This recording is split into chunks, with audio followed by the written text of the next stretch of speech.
grew up in this park, playing sports and all that? Yes, sir. Baseball and football all the way up, all my life. I'm a young phenom up here, man. I'm having flashbacks, man. Yes, sir. So now we're talking about that. Guaranteed. There's a gang over here called the Baldwin Hills Gangster Crips. What's that? Can you tell me anything about them? No, sir. On Clemson? No, sir.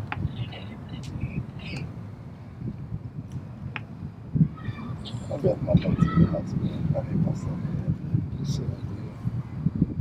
What we missed that you want to talk about? Man, whatever you want to talk about, however you want to go, man. From the, the modules to the penitentiaries to wherever you want to go. Cut it, intervention, all that. Whatever you want to talk about, homie, it's regular. Well, shit, when did you first hit the Crip march? 88.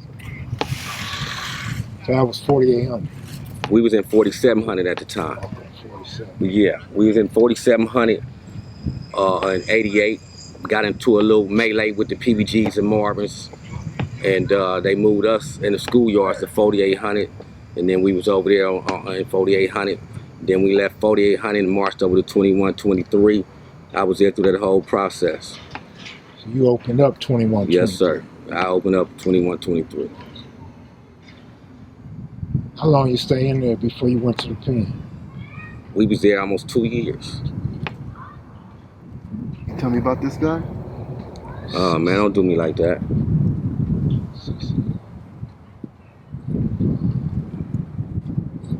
It's my best friend.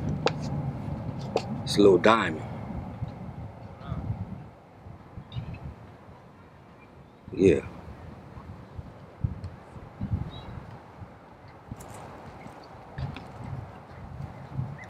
The only nigga tattooed on me. Played right here with me, baseball, football. I played right corner, he played right outside linebacker every year.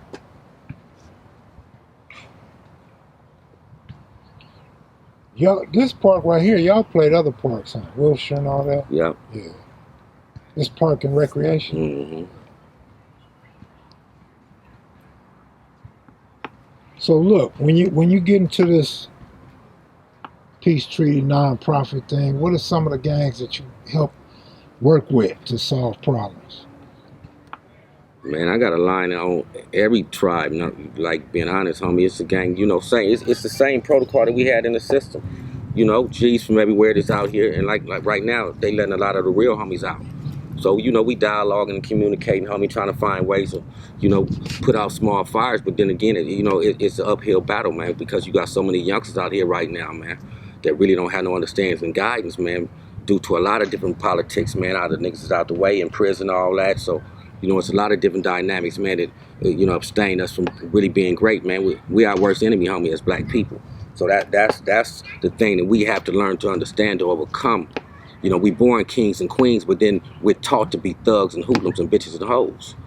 You dig? So we gotta have control and control the narrative when it comes to defining who we are as people. So, I understand, they say it's two great things in a man's life, the moment you're born and the moment you understand your purpose. And I know my calling, homie, that's to save lives, homie, so that's what I do. Do you guys offer resources to reentry programs, clothing, food? Man, jobs? we all that, man, everything, man. I work with an organization right now with PCI-TI with Brother Akil Bashir, come about the Panthers movement, man.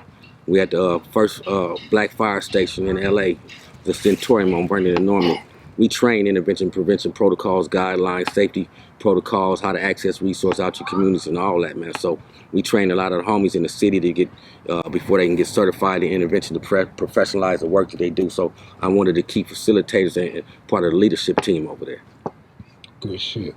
Let me ask you this, since basically there's really no more hanging out in the Hauser Adams area as far as gang wise, so the youngsters are not seeing. I wouldn't necessarily say that. Well, the youngsters ain't seeing the activity like they used to. Okay. So that kind of like puts a dent in that image and them following that route. So doesn't that kind of help with the whole gang prevention, knowing that these kids are not being overly influenced like we were growing up? I mean, if we're looking at it from that spin, of course, because what we're talking about is saving lives and being able to make sure that we creating a dynamic again, as I said, to where there's no violence. So when we look at it from that perspective, of course. The recruitment pool has dwindled just because the black population has dwindled. If you guys really want peace, did you guys close the books on recruitment over there? No comment. But that's not my field. I don't know nothing about that. I'm about peace.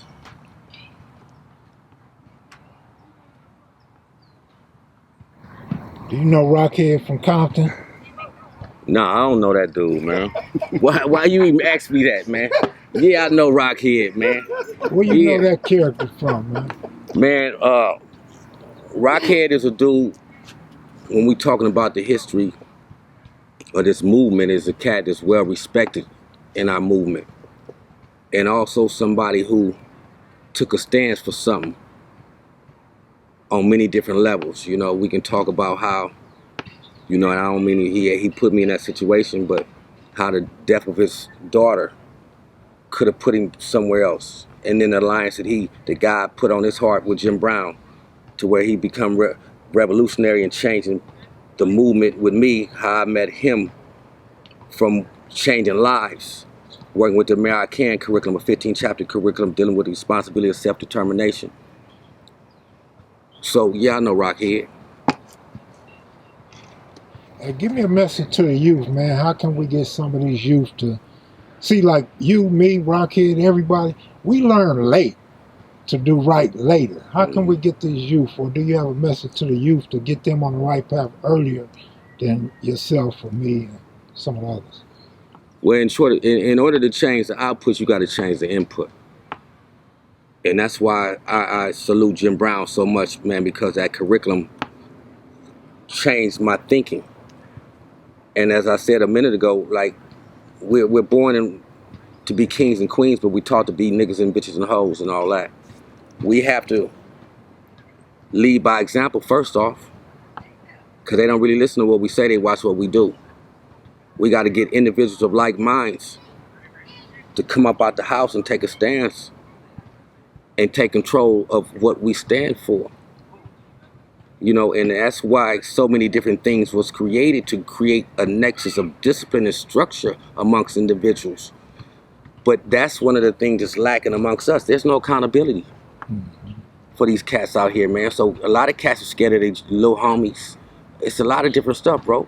So in order to change the dynamics, man, we got to get individuals of like minds, because it goes on daily, man. We behind the scenes working every day, man. But again, you know, we fighting an uphill battle, man. It never stops till the casket drop, man. So, you know, we just got to stay consistent in what we do and understand, man, there's no great secret to success. It's the development of desires for success to determine the level of success achieved. Success is not just for the well-educated, elite, and the wealthy. Success is there for those who want it and plan to take actions to achieve it. Success is 10% inspiration, 90% perspiration. It starts with that thought, and then the other 90 is putting that work in to make it happen and flourish into to reality. And then what we got to teach our kids as well is that when we go through things in our life, they're not mishaps and misfortunes. They are prerequisites for things that are yet to be seen, and give you prophecy and revelation for somebody else's gain. So always understand that, man. We can look at the glass half empty or half full, but we can control our own destiny, man. It's a self-fulfilling prophecy, bro. Salute. With my crime partner. Is that a true story? Hello. Yeah, Yes, sir. that was my crime partner. True story, for real, for real. Yeah, we went to the pen together. That nigga still escaped. Yeah, he still Q-Tip was my crime partner. Yeah, that kid still escaped. Yeah, we went to the pen together. That's right. And So Q-Tips is related to Crip Crazy and Humphrey. Yep. From related. 60s. Yeah, they my yeah, niggas. yeah. And they go back to what I said. I was telling you, the Yeah, we used to be at the 60s, skate the rink 60s with be on the Chris and block. all them, my niggas. That's why. For real. Yeah. For real, for real. They was on the block because of that. Peanut. Peanut. Yeah.